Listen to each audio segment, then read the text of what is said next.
Vous parliez hier de la transformation de l'Afrique par le secteur bancaire. Comment le secteur bancaire peut apporter sa contribution à cette transformation structurelle? Essentiellement en finançant des activités qui permettent d'avoir une plus grande valeur ajoutée localement de nos ressources. Je prends des exemples très simples comme celui que j'ai pris hier. Vous prenez 4 pays comme la Côte d'Ivoire, le Ghana, le Nigeria et le Cameroun. Ces 4 pays produisent pratiquement 80% du cacao au monde.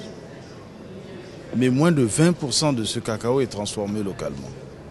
Donc il faut que les banques s'intéressent à financer des activités qui permettront de transformer un peu plus nos produits agricoles, nos matières premières localement.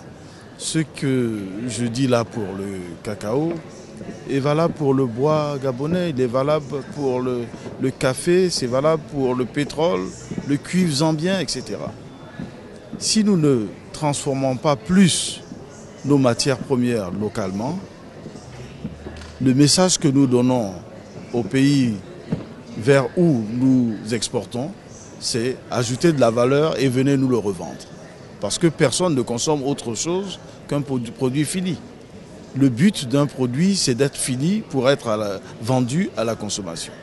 Donc, il est important que les banques africaines s'intéressent à la transformation de nos matières premières. Cela dit, elles ne peuvent pas le faire de façon isolée. Il faut que ces banques travaillent ensemble dans des consortiums, dans des syndications, pour avoir plus de capacité de financement, parce que ça demande souvent beaucoup d'argent.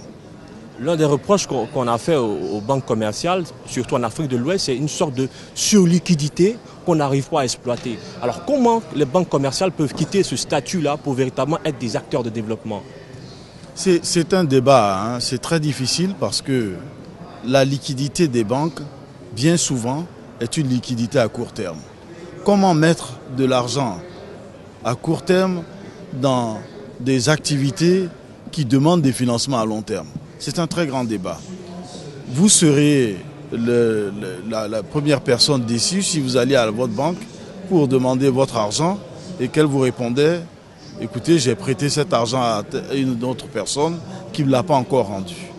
Donc il y a la question prudentielle que les banques doivent respecter. Cela dit, il faudrait pouvoir drainer les fonds d'investissement, les fonds de pension, les fonds de sécurité sociale, etc. Une partie de ces fonds devrait être affectée au développement à long terme des activités à valeur ajoutée dans nos pays. Une dernière question, c'est la question des fonds souverains. Est-ce que c'est une mode aujourd'hui? Est-ce que vous y croyez, vous, personnellement, en tant que banquier? Non, bien sûr, je crois à la philosophie des fonds souverains. La philosophie des fonds souverains, elle est très très simple. Il s'agit simplement d'utiliser les richesses que nous avons aujourd'hui pour préparer, pour sauvegarder l'avenir de nos enfants. Le principe, il est bon. La difficulté, c'est d'être très ciblé et d'être très pragmatique dans l'utilisation de ces fonds souverains. Il ne s'agit pas pour les fonds souverains de remplacer n'importe quel autre fonds. Il faut que ces fonds souverains affectent leurs ressources à des activités à long terme, mais des activités sûres et rentables.